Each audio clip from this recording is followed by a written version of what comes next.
आरव की शादी तय हो चुकी थी, लेकिन यह एक अरेंज मैरिज थी। ना उसने अपनी मंगेतर से ज्यादा बातें की थीं, ना ही कोई खास भावनाएं जुड़ी थीं। शादी की तैयारियां जोरों पर थीं और रिश्तेदारों से भरा घर किसी मेले जैसा लग रहा था। इसी शादी में सिया की एंट्री हुई, उसकी मंगेतर की चचेरी बहन। पहली मुलाकात में ही आरव को सिया की सादगी और बातों में छुपी गहराई ने कुछ सोचने पर मजबूर कर दिया। दोनों का सामना बार बार तैयारियों के दौरान होता रहा, कभी स्टेज की सजावट पर, कभी मेहंदी की रस्म पर, कभी खाने की व्यवस्था में। इस सब के बीच आरव को एहसास हुआ कि वह अपनी मंगेतर के बजाय सिया की ओर खींचा जा रहा है। जैसे जैसे शादी का दिन नजदीक आता गया, आरव और सिया के बीच की कनेक्शन गहराने लगी। आरव ने महसूस किया कि सिया की मुस्कान उसके दिल को छू रही है और उसके साथ बिताया हर पल उसे और आरव ने धीरे धीरे अपनी भावनाओं को जाहिर करना शुरू किया।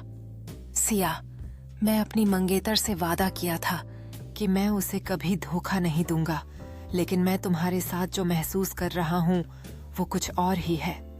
सिया ने मुस्कुराते हुए कहा, कभी कभी दिल की आवाज सुननी चाहिए आरव। क्या तुम सच में अपने दिल की सुन रहे हो? आरव ने उसके शब्दों पर गंभीरता से विचार किया। इतनी जल्दी भले ही रिश्ता तय हो गया हो, लेकिन क्या वो अपनी खुशियों को नजरअंदाज कर सकता था? यहाँ एक दिल को छू लेने वाली शादी में प्यार हो जाना पर आधारित एक छोटी सी कहानी है। कहानी का नाम अनकहा प्यार।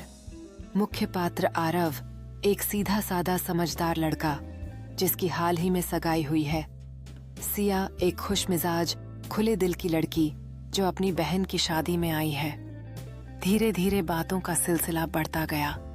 सिया की बातें आरव को उस सुकून की तरह लगने लगीं जिसकी उसे हमेशा से तलाश थी। मगर हर बार जब वो उससे बात करता, उसे अपनी मंगेतर याद आ जाती। एक अपराध बोध का एहसास उसे रोकता रहा। एक रात शादी से 2 दिन पहले छत पर दोनों की फिर मुलाकात हुई।